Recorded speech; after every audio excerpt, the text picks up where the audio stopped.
jàpp nga ni cadre tey ca ngoon ca jam ñaajo ci biñ koy jox rapport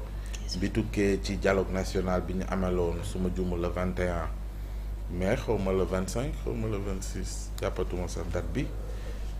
mën na doon cadre ci moom ngir mu wax ci lii moom président Bassirou Diomaye Diakhar. ngir mu wax ci lan ci diggante moom Ousmane Sonko. ci liñ ko interpellé te ñu ci bëri ci patriotes yi doon ko commenter démb di ko xaar. oui mais lan moo xew ci diggante def écho ci lan moo xew ci diggante. ci loolu ci UNAM bi tey. lan moo xew encore une fois ci diggante président Bassirou Diomaye Diakhar Faye ak son premier ministre Ousmane Sonko. lu ci xew. dafa am problème. déet li Ousmane Sonko mentionné barki démb Ndiaye ne on a un problème d'autorité. est-ce que Ousmane Sonko dans sa phrase dañ may saaga lu bëri. maa ngi ñëw. muy seetaan maa ngi ñëw Ousmane Sonko li mu wax c'est clair et net comme de l'eau de roche c'est-à-dire ce qui se passe c'est un problème d'interprétation. Ousmane Sonko li mu wax Pape Ousmane dafa ni te dañuy remonter tuuti. Le président Bassirou Diomaye Diakhar Faye ci entretien bi mu doon def avec la presse dafa soulever ñenn ci ñi nga xamante ne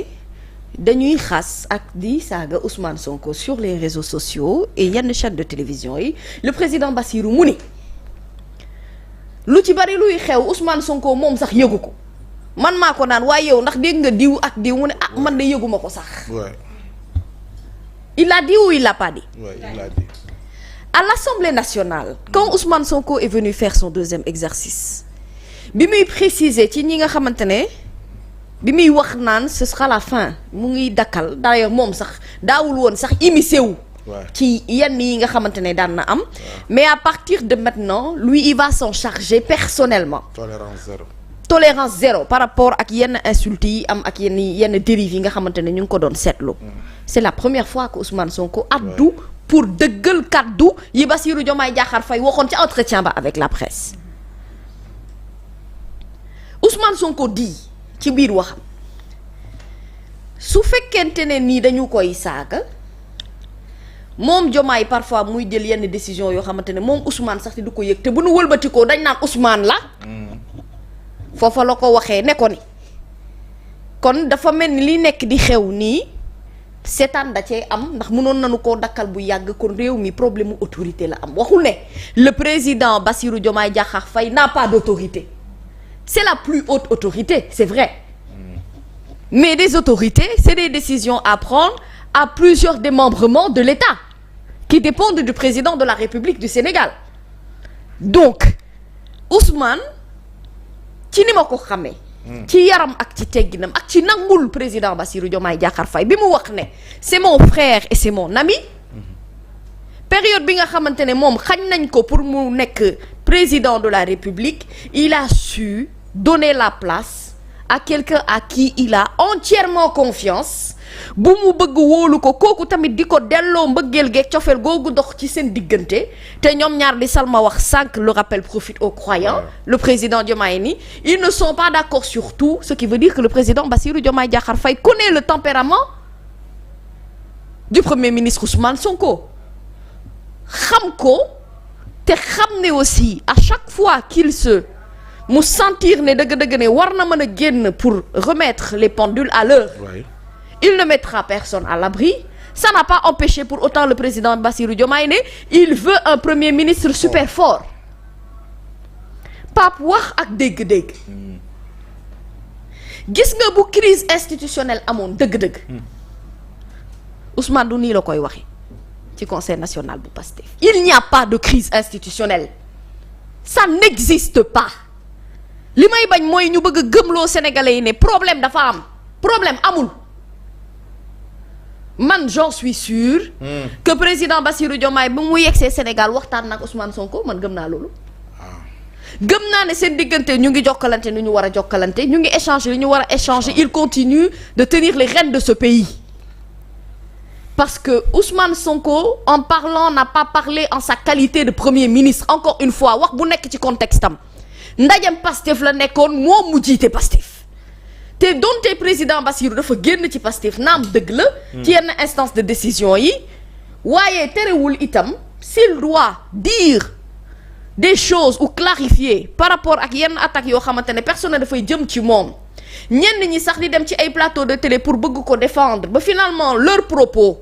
ñu changer ko def ko ci beneen contexte boo xamante ne waruñu ko utiliser foofee il leur dit remettez-vous au travail fàttali leen li leen fi indi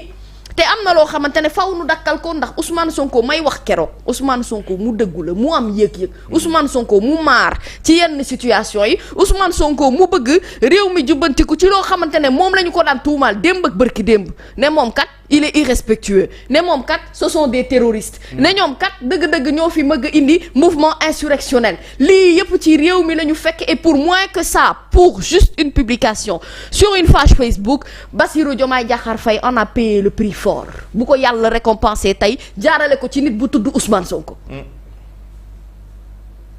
yow Bassirou Diomaye Diakhar Faye ban problème lay am ak premier ministre am sur le plan institutionnel. ci déclaration bu Ousmane Sonko di wax ak njabootu Pastef ak askanu Sénégal. waaw ñëpp déduire ne il y a un problème il y a un manque de respect wax na sax président de la République bi loo xamante ne waru koo wax xam nga lenn mooy problème mu Sénégal et je vois et je comprends que phase de changement boobu ñu ci bari ci ñun pareeguñu xam nga lu tax dama lay wax benn affaire Pape Ousmane. Nous avons toujours été habitués à être dirigés par un groupe qui se comporte comme des moutons de Panurge maanaam nit koo xamante ne yow da ngay jël benn président rek dans le souci du présidentialisme fort doo ko ne sa bët bi suufa ngi ci wala xajam am na ca su fekkente ne crise institutionnelle am na bañ nañ ne yaay danay woowi ji El Malick pour muy ñëw di réguler benn situation imaginaire qui moi je trouve imaginaire parce que gisuguma benn preuve palpable luy wane ne diggante entre ces deux hommes d'État il y a problème qui s'y pose sauf que c'est un homme qui est ce qu'il est et qui n'est pas prêt de changer et qu'on aime comme il est parce que véridique ni mu mel moom Ousmane Sonko noonu la ko askanu Sénégal gi bëggee loolu gëwuma ne problématique am na ci beneen bi ci topp mooy Pape bu dee crise institutionnelle am na Bassirou Diomaye Diakhar Faye kon war naa xoolaat entourage am biir palais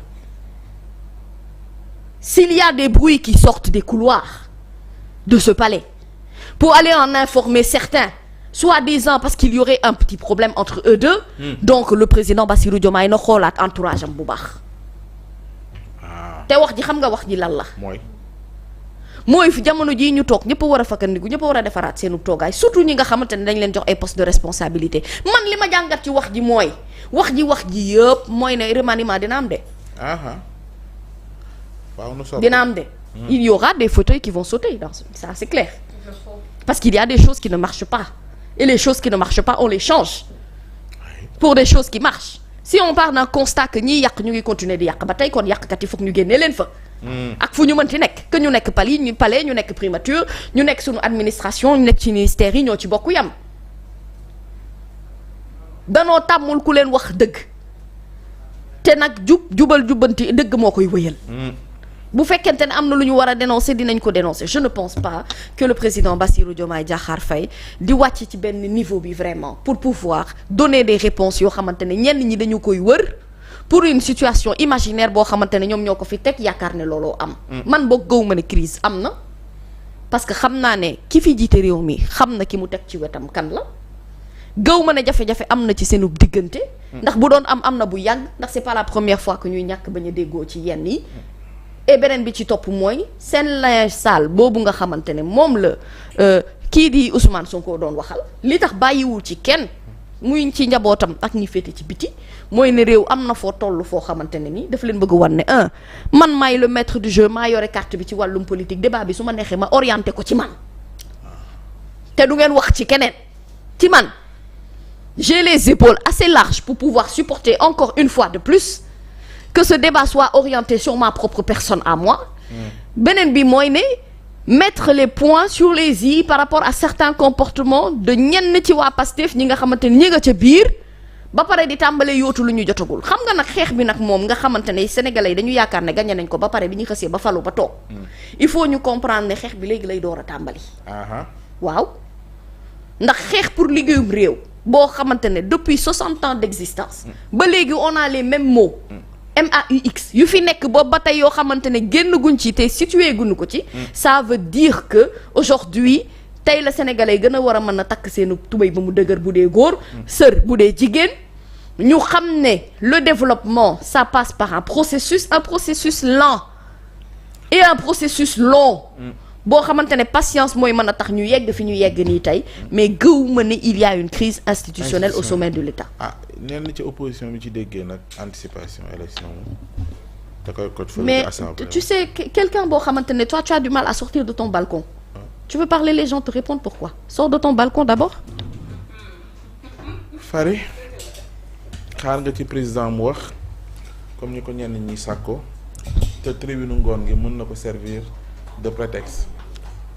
li may gën a xaar ci moom c'est plutôt des actes et je pense que loolu la Sénégalais di xaar ci moom son excellence le président Bassirou Diomaye Diakhar Faye. acte